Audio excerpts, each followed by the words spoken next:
Oh, come on. Oh my gosh. Welcome back to State of Decay 2 and my Lethal Builder run. I'm starting in the same place as I started the last episode, but definitely in a different situation. I'm no longer being ambushed by zombies spawning right on top of my head from an infestation. Instead, I'm in kind of a peaceful daylight setting, and really all I want to do is avoid this guy. What I really want to do is just drive around to a bunch of Plague Hearts and take their stuff. That's what I care about. Now, eventually, I do have a broken Trekker that got exploded by a Juggernaut. Oh, right. This is what Airy Twitch was warning about. I've driven myself into a very rough bit of terrain that could cause some problems if I don't make good choices. But I'm all about making good choices, so we're fine. Anyway, I've got a broken Trekker that blew up last episode because everything went wrong last episode, except I didn't actually get a character killed. Weirdly, miraculously, no character deaths, which feels ominous. Feels like I'm waiting for another shoe to drop because so many things went wrong. But, so at some point I want to recover that vehicle, but I'm giving it a little bit of time. I'm giving the zombies time to no longer be spawned all over it before I go back to get it. Now, that might not actually be... Oh, right. That might not actually be a viable option. I mean, especially that Juggernaut. Juggernauts tend to stick around. Like, other zombies will despawn, but the Juggernaut will still be there. So, I think no matter what, I'm going to have to bait that Juggernaut around someplace to get him out of my way. But, okay, so it looks like on the way to the next Plague Heart I want to hit, I do have an outpost. In fact, I wonder if that outpost is still mined, because mines last a while. Because I did an episode a little while ago that was just about how well mined that outpost was. And, oh, it just occurred to me. Could I? No, okay. I was about to say, like, could I have mined that outpost that I spawned in? But no, it got infested too fast. And once an outpost gets infested, that's it. You can't. Mines are not an option anymore. So I'm going to drop... No, actually, what do I have in my... Okay, I'm going to drop some of my stuff here.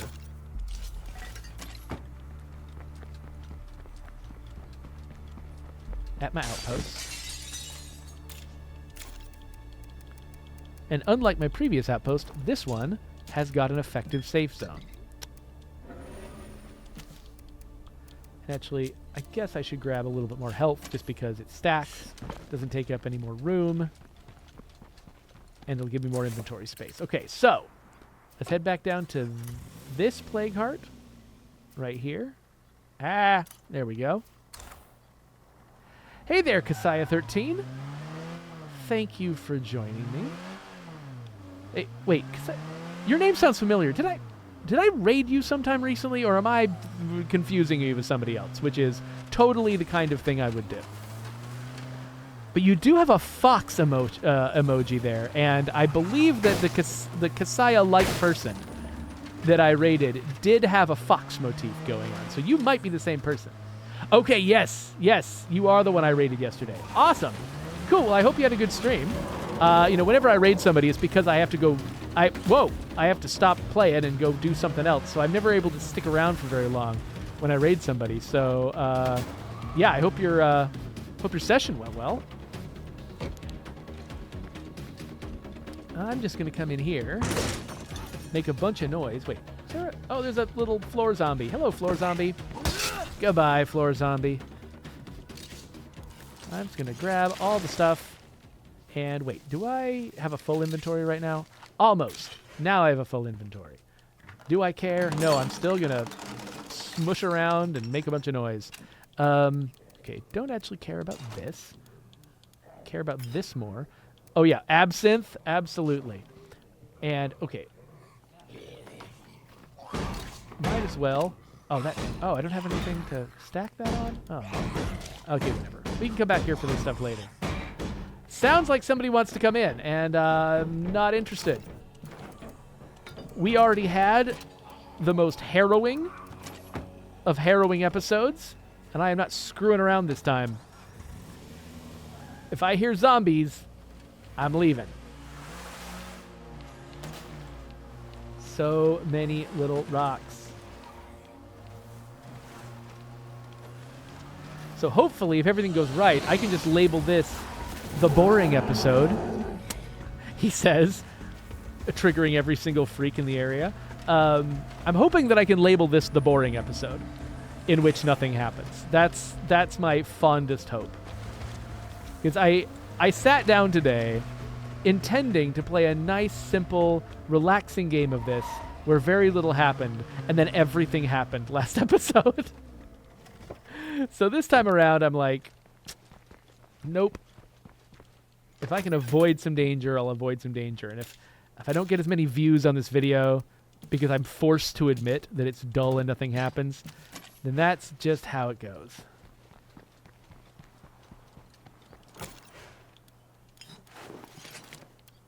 I'll take a couple of trips. Deposit the rucksack. And yeah, drop everything off. All right. Next. Okay, so La Coalición, as usual, has set up a bet live on Twitch. Let's see, what is it? Okay, so he's getting people to bet on which of the non-boring things that I'm trying to avoid is going to actually happen. Am I going to die? Am I going to get fully infected? Or is my car going to explode? Or none of the above?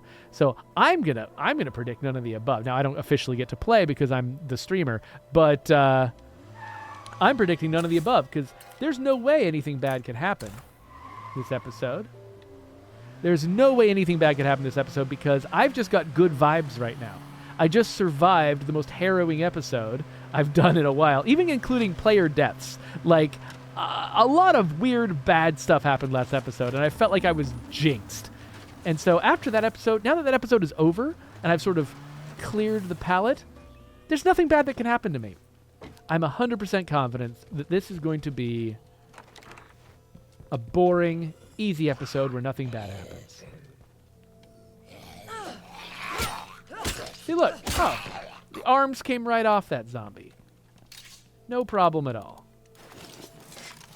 Oh, and look. I got myself a repair kit that I can use to take back the vehicle that I lost. That's amazing. Clearly, fortune is smiling upon me.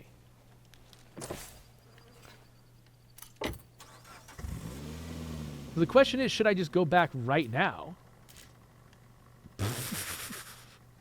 and try to use it? I mean, the Trekker does have, greater carrying capacity. And so, like, I'll be able to, get stuff done more efficiently because I won't have to take as many trips back to the outpost. So it probably makes sense, ultimately, in terms of time savings to go do it. And nothing bad could possibly happen. Because I've already had all the bad luck I can have in that area. I already had, like, a bunch of terrible luck in that zone. So I've used it all up. Bad luck, it collects in like, it sort of collects in clusters. And then if you experience all the bad luck in an area, it goes away after that. You use it up, right? It's kind of like when you kill all the zombies in an area and they stop spawning because you've just used them up. So yeah, the feral we just heard hissing at me, that's not a big deal. I mean, it's definitely not going to follow me over here, so that's fine. Oh, and look. I mean, technically, oh yeah, there was a Juggernaut here, but no. Our spawning system is insane, and it just takes things away as readily as it puts them there. So yeah. Actually, what I think happened was that other horde that we just ran into that had the feral and I think the Juggernaut in it, I think that it probably, basically, it stole the space that a Juggernaut would take up in the spawning system. And as a result, it couldn't... Oh, there's the zombies over there. As a result, I think it couldn't spawn the Juggernaut here, because that Juggernaut was already there. By the way, I just used... Whoa. What kind of bad shape did this Trekker have to be in that I repaired it and it didn't get all of its doors back? Normally getting doors back is like the first thing that happens when you repair a car, short of, fixing engine trouble. I guess because it blew up, it had all the engine damage And so that it just absorbed all of the healing, and the door didn't get fixed. That's nuts.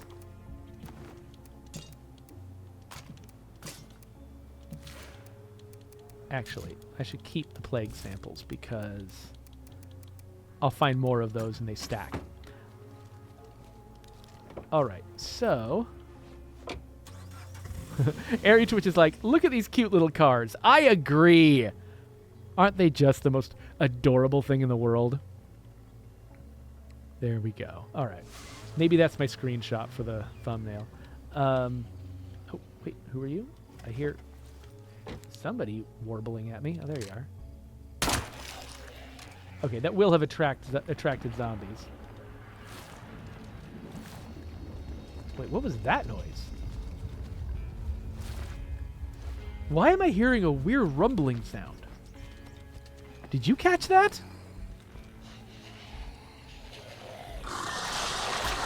Oh, crap. Whoa. Oh, stop it! Like I said, nothing bad can happen. Okay.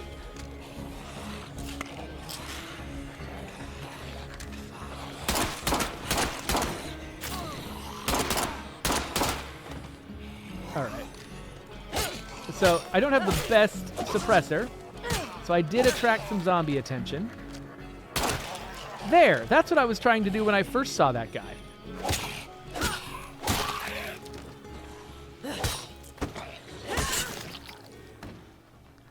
Alright, all I wanted to do, really... Oh. I did nothing to dodge that guy. That guy just owned himself.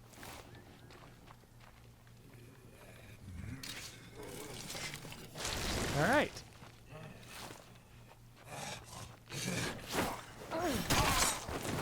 So see, what did I tell you? Nothing bad can happen to me. I am invincible right now. No big deal. Search crashes, not a problem. Nothing can hurt me.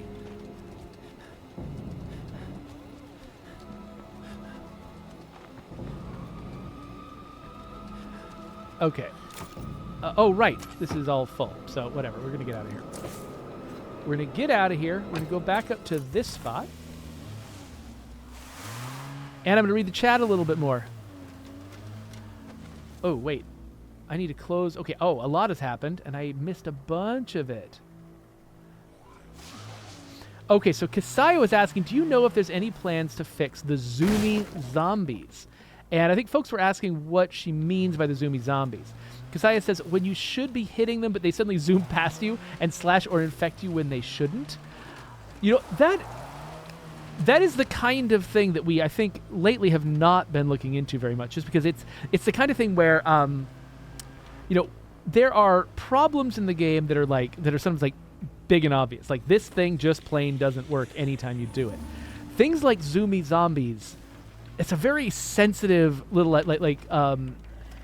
what am I trying to say? Like, it's very situational, and getting it to happen on purpose can actually be a real challenge. It comes down to very minor details in the way that the moment-to-moment gameplay is sort of playing out. And so those are the kinds of things that are kind of difficult to track down and difficult to, you know, ask an outside studio to solve. Because they're so... Oh, I'm hearing a feral. Because they're so sort of weird and delicate. And so, yeah, so I don't think that anyone is focusing on that right now, just because it's the kind of thing that's just very difficult to sort of track down and communicate. But I think I know what you're talking about. Like, I have definitely run into situations. I don't know if I've had the exact thing you're talking about, but I've definitely run into situations where I really thought I could do this. Where zombies sort of... It's almost like the zombie has been told you need to be here, and the zombie's like, but I can't get here. And the game's like, no, you have to be there. And so the zombie just gets there anyway. And it sort of like shoots past you or just does something weird and awkward. I've definitely seen that kind of thing. And it is the kind of thing that's sort of just, yeah, it is tough to sort of track that down and make it and fix it. So I'm sorry if this is an unsatisfying answer to your question. But yeah, I'm betting that it's not on the immediate slate.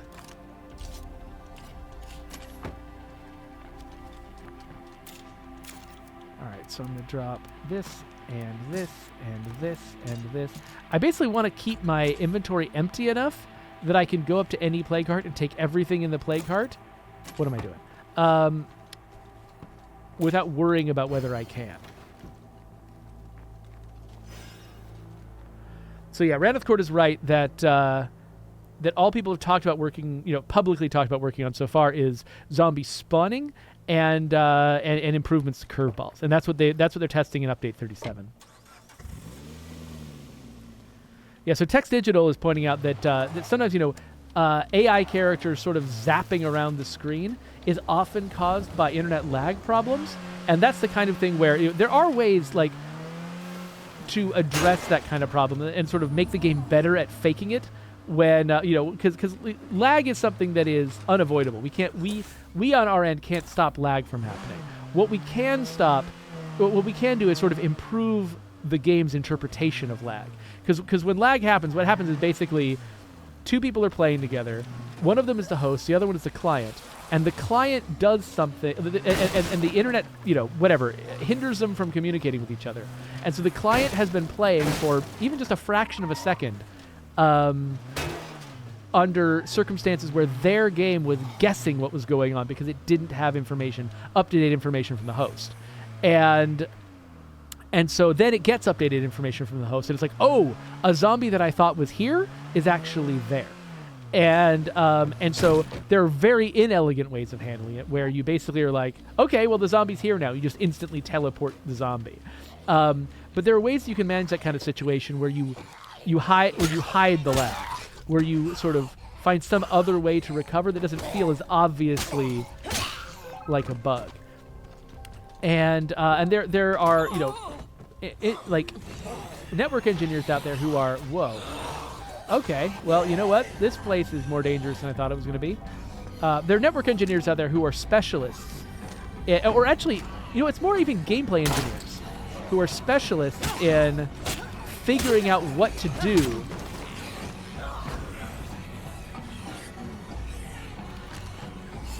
when lag prevents the obvious solution from working. And I've heard there's some really good talks I've heard. I think somebody from Bungie ages ago did I think it was like a GDC talk or something about how they hide the lag when you're throwing a grenade in Halo. It was Bungie and Halo, so we're talking a long time ago, because of course Bungie is Destiny now. Oh, come on. Oh my gosh. It's okay. It's okay. We're fine. No big deal. Still, oh, no big deal. Nope, no big deal. No big deal. No big deal. No big deal. Everything's fine. Everything's fine. We're okay. We're okay. That feral has definitely not clocked us and is definitely not chasing us down, because that would violate the parameters of this session, which are that nothing bad can happen. Oh, and I definitely didn't forget to load my gun. That's definitely not what happened. Okay, so back to my old solution of finding a car. Actually, how far away is the car I already brought with me that works? Pizza Cat, it's right up there? That's not too far, right? Oh, this is gonna be fine. This is no big deal at all. Where is the actual feral? Where is the actual feral? Okay, he's right there. So really, what do I need to do? I need to run in a sort of don't attract the worm sideways arc to keep him from hitting me. By the way, Koisu says that there's winners for the bet. What do you do? Oh, car explodes. That's true. M. Haxwell bet that my car was going to explode, and he was correct, and he just got a whole bunch of influence for making a good bet. Congrats. See, this is why I'm saying nothing bad can happen. You know what? Yeah, sure, my car exploded, but M. Haxwell got a bunch of channel points for it. And so this was ultimately a good outcome because he voted for an unpopular choice and it totally happened. So, okay, great, awesome. Congratulations, M. Haxwell. Anyway, what are we doing? We're trying to survive with 3 bullets and a feral. I'm just trying to think, is there a way for me to lose this feral before trying to run as far as I have to run? That's my question. Like, if I go around the building, or if I climb up this ladder, for instance. If I climb up the ladder, and I hop off somewhere else, can I lose the feral that way? I mean, I'll take some damage, but I've got some health. Okay, no, he's running around down there. He's aware of me. But I wonder if I run back to this now. Has he moved enough that I can leave him in my dust? Probably not, right? Probably not. I think I'm hearing slight galumphing sounds in the distance, which probably indicate I'm being followed by a feral. Yep. Being followed by a feral. But as long as I'm curving back and forth. So this is a technique that my viewers have taught me, and it doesn't always work because it really depends on when the feral encounters you. Because you're never going in a perfect curve. You're always moving straight in some direction. And so it's possible for him to time his arrival in such a way that he still gets you. But by and large, if you're moving in a big arc and you're changing direction frequently, then the feral will tend to launch its attack. Oh, get off. The feral will tend to launch its attack at you at where you were and fail to hit you where you are. And that is the technique that got me into this car and kept me alive. Congratulations to me for living a few minutes longer. So, car's not in great shape.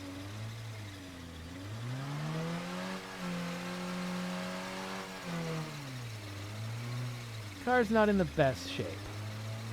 But it's better off than my other car. And you know what? We started this session not having that broken. That broken Trekker was it was exploded last time. And so we haven't really lost anything because we're just back to where we were. In fact, we've gained a bunch of resources that we took out of all those plague hearts. So really, I'd call this episode a success so far.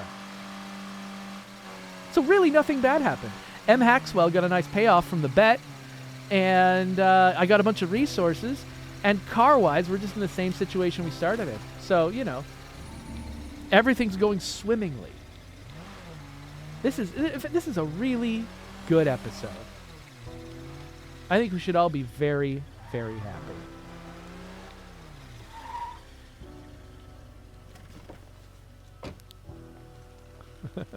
So Airy Twitch is reminding me that actually she left 2 messages in the chat reminding me to reload that gun, and I just failed to notice them. So this is 45 and 9mm. I guess I should probably try to load them up with at least a little bit. I don't have a ton of ammo, but I should put a little bit in there. And then, yeah, so I left the car that, of course, had all this stuff in it behind me.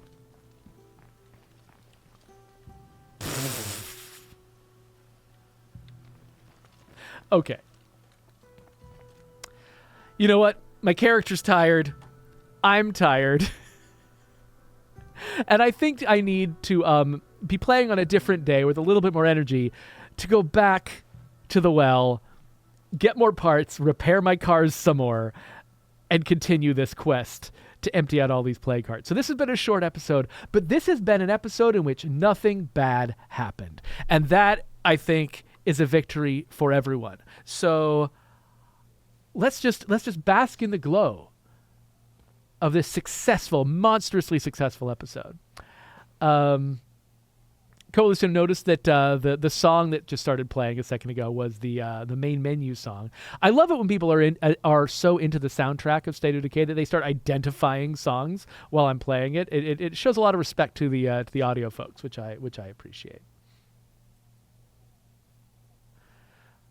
Oh, so Ribbon actually says that, Ribbon 47 says that actually if you're in that sort of exhausted animation, that actually you're harder for a feral to hit regardless of whether you're running in an arc. The running in arc helps sometimes, but actually being in the exhausted animation helps. That apparently you actually run just a little bit faster. Is that true? Do you actually run faster? I thought you ran the same speed when you're in the exhausted animation. I didn't think you ran faster. I mean, I wouldn't put it past us for that to be true, whatever. But it could be that, or there could be some other weird detail about that animation that makes it so that the feral can't hit you. But that's actually funny. So I actually need to get exhausted on purpose if I'm running from ferals in the future, and that will actually help me survive those attacks. That's great. MeSpots asks, did you hear about this bug where infestations don't clear from outposts? Or is that just me? I haven't heard about that bug. I did just go manually fight an infestation at an outpost. Even though I probably could have let it clear on its own. So I didn't test to see if the bug was going to happen to me. But that is interesting. I know I have not heard about that bug. But welcome, by the way, MeSpots. This is the first time. He's a first-time chatter. So good to have you here. And, oh, look, it's Comsbolt as well. Good to see you. So MeSpot says, I love State of Decay 2. It's so addicting. I appreciate I hope in a good way. I hope in a way that makes you happy that you're addicted to it rather than regretful that you're addicted to it. Because I have had games like that in my life where I'm like, why am I playing this? But I can't stop. Okay, so Airy Twitch says, there is a bug where sometimes the green splotch will persist on an outpost, even though technically it's clear, and it's actually a UI bug that keeps showing the splotch, but the infestation is gone. I think I have seen that one, and so yeah, that makes sense. I hope that's the same one you're talking about, because a UI bug is a lot less scary than an infestation that won't go away forever. It's annoying when UI bugs like that creep in. It makes it feel like the game is somehow dirty in some way, having something in the wrong place, and I don't like it when that happens, but also it's better than the alternative, which is the UI is correct and it's the game that's broken. Kasaya says, I've had it where it shows my base being infested. Yeah, no, that tracks. Cog says Undead Lab should pay for video game addiction therapy. The thing is, for me, the solution to being addicted to a video game is finding another more addictive video game and getting into that one. So that's what I've been doing lately. Manor Lords has destroyed my progress in Pacific Drive. Finally, something did. Got me to stop playing Pacific Drive, and it's Manor Lords. So now I got to find something to get me to stop playing Manor Lords. I've got to, swallow a spider to catch the fly. Let's see here.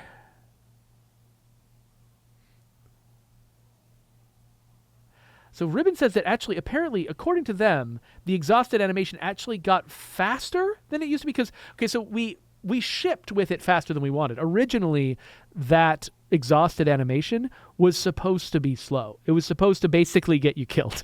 And we accidentally shipped with it not slowing you down. And that was a mistake. But because it went out that way and players were kind of relying on it to survive, we thought it would frustrate people if we basically nerfed it. And so we didn't. We just left that bug in there forever on purpose. And so there was never a version we shipped where it was slow. But I could see it, but I wasn't aware that apparently it has actually gotten faster over time. I thought it just had maintained the course. I thought it just stayed the same ridiculous, stupid speed that it's been from the beginning. But I wouldn't be surprised. I mean, that's the kind of thing that happens in our game all the time. Something that we make some innocuous change, it ends up breaking something else we didn't intend. Comswold asks if I've tried Planet Crafter. He says that he's stuck with that game and it's really addicting. So I think somebody else hyped it recently. I think somebody on our work Slack was hyping Planet Crafter to us, saying that they had also gotten really addicted to it. I haven't tried it yet. There's so many games I want to try. Actually, this game Indica just came out that I've been kind of obsessed with in theory. I don't think it's the kind of game I'm likely to get addicted to. It seems to be very story and progression focused rather than being a toy that you just want to play with forever. But it's one of the weirdest games I've seen in a while because it looks like a Plague Tale Innocence. Like it looks like a very serious story driven, close camera over the shoulder, realistically depicted world game, except that the UI is like 8-bit blippy bloopy nonsense, and then like weird stuff starts happening. Like it starts to feel like a dream sequence. And I'm like, what is this game? I played the demo and I was like, what is this game? So it just came out, so I'm gonna have to try that. Luckily, I don't think that's going to cure me because it doesn't strike me as being the addictive style of game. It strikes me as being the game that you watch for the same reason that you play for the same reason you watch a movie. It's like, I want to play through this and get whatever entertainment it has to offer me and then be done, is the impression I get. Whereas something like Manor Lords, it's like, You now have the ability to make a medieval town whenever you want to. Do you ever not want to make it a medieval town? No? Well, then just come play Manor Lords for the rest of your life is sort of the value proposition there. So New Elite Support Team asks, is State of Decay 2 supposed to be going to the PlayStation Store? Was curious if it was one of the games that Microsoft was giving to them. I haven't heard anything like that. We were definitely not announced as something like that. So I don't know what Microsoft has or has not announced in that department. I think Phil Spencer mentioned that some stuff was going, but I haven't heard anything specific about State of Decay 2. So State of Decay 2 is so largely out of my hands that I'm not even a good source. I'm a good source for historical information on State of Decay 2. I'm no longer a good source on current information on State of Decay 2, aside from the fact that I just play it all the time, like many of you. So, yeah. So Ryben says that maybe the speed animation should get fixed for lethal players. That's a little surprise. That would be kind of funny if if we just launched an update where it's just like, yeah, suddenly that animation is slowed down and people start freaking out. We're like, ha ha, gotcha. But that also sounds mean, so we probably shouldn't do that. Coalition thinks it should happen, but I would hesitate. So Ranthcourt asked if there's any word on spawning changes actually going into the PTR. Because, yeah, the intent was to try out some spawning changes and some curveball changes in the PTR. But I think only the curveball changes have gone in. So I'm genuinely not sure. I think that, spawning changes, it's a big, scary thing to get into because there's so many ways you could break the game that way. And so while I think Wushu has been experimenting with it, there's actually every chance they could find out that there are so many ways to break it that they actually back away from it. So it is their intent to try out new spawning changes. But if they actually can't get it to the point where they're confident enough to put it in the PTR, then you might not see it in the PTR for a while. Maybe it doesn't even go out with update 37. That's not me with any specific information. I'm just saying I've heard folks talk about it, that it's like it's a risky thing to do and they want to do it. But it definitely requires a bunch of PTR testing. And if it's not going into the PTR yet, that's because it's doing internal testing and it's hairy. So yeah, I don't know when it's going into the PTR and what kind of time it's going to take. But just bear in mind, this is the kind of thing where it's like, it would be so easy for, like, there's a lot of improvements we'd like to make to the spawning of the game, but also there's a lot of ways it could get messed up by accident, by even well-meaning mistakes. And the last thing we want to do is, can you think of a better way to ruin the entire game than to mess up spawning? Spawning is everything. That's where all the zombies come from. So, so I'm okay with them being very careful with it and maybe taking their time putting it into the PTR. Let's see here. Oh, Orthos wants to know if I watched Fallout. I guess we're just having a chat session right now. Wants to know if I watched the Fallout show. Yes, I did. So it was weird because, Fallout was such an easy thing to get wrong tonally, and just and so many stories have been told in that world already. Which ones do you tell? Do you tell a new one? Like, there's so many big problems to solve. And actually, the first trailers that I saw, like the tone from the characters, like the way that what's the name of the main character? Lucy McLean. The way that Lucy McLean talks, is that her name? I don't know. Anyway, is very specific and is very sort of tied into the way that her character is introduced and stuff. And just hearing it out of the blue in a trailer was sometimes a little bit like, what's the tone of this? How is this coming across? Is this just serious? Is it goofy? Is it like, what am I supposed to take from this? So I was like, I didn't have a lot of I didn't get my hopes up a whole bunch because I was like, this could go really, really weird. But I love Westworld, and I loved Person of Interest. And Jonathan Nolan is very good at his job, and so I had part of me that was like, this seems a little weird, and then part of me was like, but it's the next Jonathan Nolan thing and next Lisa Joy thing, and I'm like, this is going to be potentially cool, actually. And so I watched it with even balanced expectations, with like some negatives and some positives, and I thought it was great. Like, I think they did an amazing job. Like, honestly, like I don't think I could possibly trust Jonathan Nolan and Lisa Joy more than I do now after they succeeded at something that seemed like it could go weird in so many ways. I mean, just the whole video game adaptation curse. I mean, granted, The Last of Us kind of broke it, but still, like, it's not like, one person breaking a curse could just be an outlier. So I was amazed at how well I did. Like, I mean, it's a pretty non-serious world, but the game version is a pretty non-serious world, and they did a good job of making you really sort of think and care and invest in the characters, despite the fact that the world was kind of non-serious. By the way, I'm just leaving the game running because it's nighttime, and I like nighttime to go by faster. But yeah. Oh, New Lead support team says, they did research and they paid attention to details, especially with the LAX airport being 6 miles from the Randy's Donut sign. Okay, that is very specific. It was interesting. I did appreciate the fact that they went back to the setting of Fallout 1, basically. So they basically said, okay, all the time that passed during the Bethesda iterations happened, but they didn't go back to any of the Bethesda settings.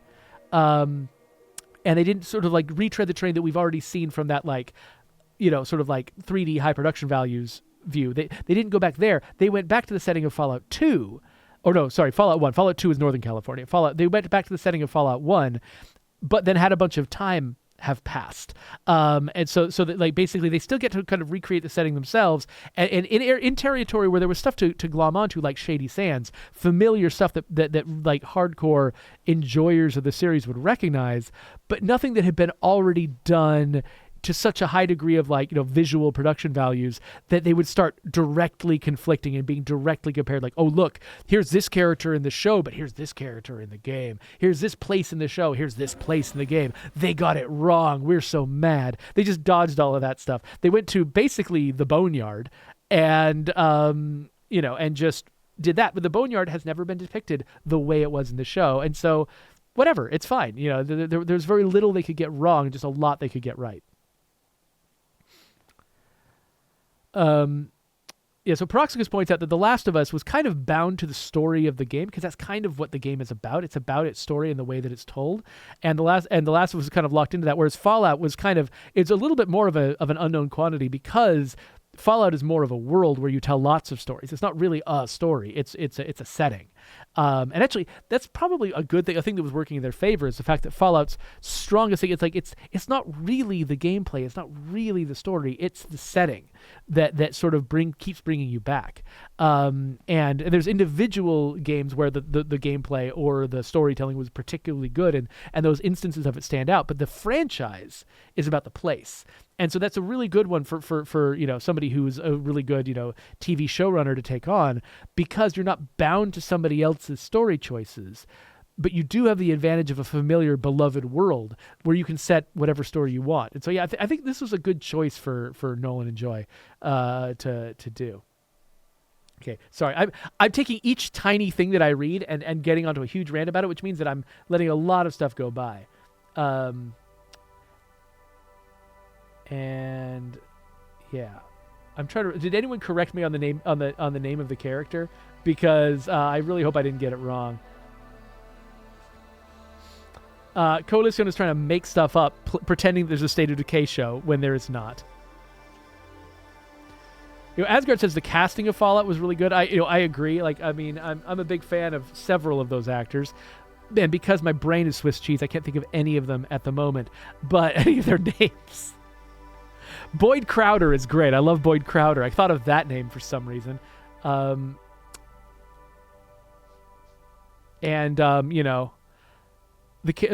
character primarily known as Dinner from Yellow Jackets. Was that a spoiler? Sorry. Okay. Walton Goggins. Thank you, Orthos. His name is Walton Goggins. Who could forget that name? He's got the best name of any actor in the world. All right. Anyway, okay. I really do need to go because it's 6:19. I've got to take the train home instead of the bus because I've stayed here so long. But it's been fun talking to you all. I never know where the black bar is going to appear when I'm here at work. I'm good at anticipating it at home. This thing is just, it's in the wrong place for some reason when I'm here.